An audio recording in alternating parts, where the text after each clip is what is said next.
muddooyinkii ugu dambeeyay magaalada Boorama ee xarunta gobolka Nowdal waxaa ka socday mashaariic dhanka horumarka ah oo lagu horumarinayo magaalada Boorama iyadoo sanadihii ugu dambeeyana Boorama ay ka hirgaleen wadooyin laami ah kuwaasoo la jaan qaadaya magaalooyinka kale ee Somaliland sidaasoo ay xaaladu tahay Boorama waxaa ku soo badanaya dadka qurba jooga ah ee ku soo guriya noqonaya gobolkan Nowdal kuwaasoo ka hirgeliyay qaarkood gobolkan mashaariic dhanka horumarka ah iyo adeegyada bulshada gaar ahaan ganacsiga qurba joogan qaarkood waxay ganacsiyo kala duwan ka sameeyeen gudaha Boorama taasoo keentay horumarka ay Boorama ku talaabsatay sanadihii ugu dambeeyay qurba joogan ganacsiga ka sameeyay Boorama waxaa kamida xarunta macmacaanlaha ee loogu magac daray Scandinavian ee ku taala bartamaha Boorama taasoo ay hirgeliyeen Cali Macalin Aadan iyo marwadiisa Duniyo Xaashi Maxamed oo kamida qurba jooga wadamada Yurub in badan ku soo dhaqnaa kuwaasoo imika maciinbiday inay ganacsi ka furaan bartamaha Boorama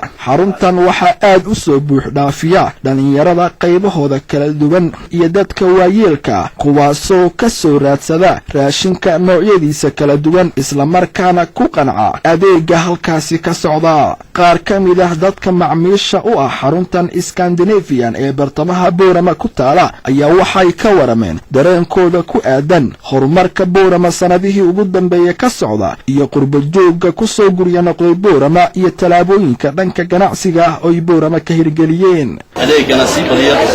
shaqada ugu faraxsanahay qortaanka ana Scandinavian fast food waxyaabo badan u soo kordhisay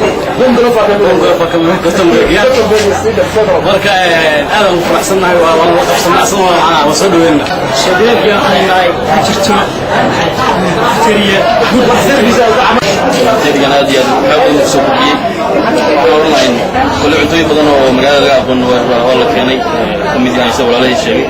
aad baa ugu faraxsanahay soo dhaweynaa dad macaamiisha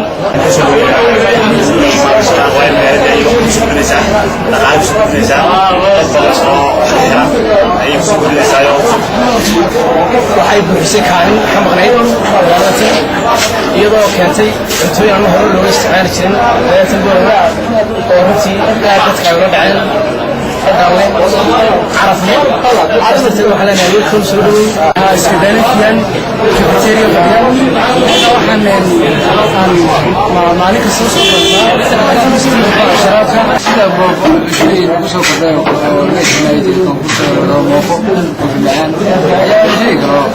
sidoo kale milkiilayaasha xaruntan Cali Macalin Aadan iyo marwadiisa Duniyo Xaashi Maxamed ayaa iyaguna waxay ka warameen sababaha ku kalifay inay Boorama xilligan ka hirgeliyaan xarun ganacsi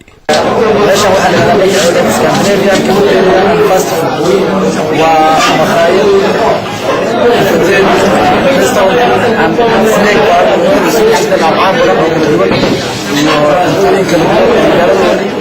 ayaan ka sameynay insha Allah taala waxaan rajaynaynaa inay dadku la codsadaan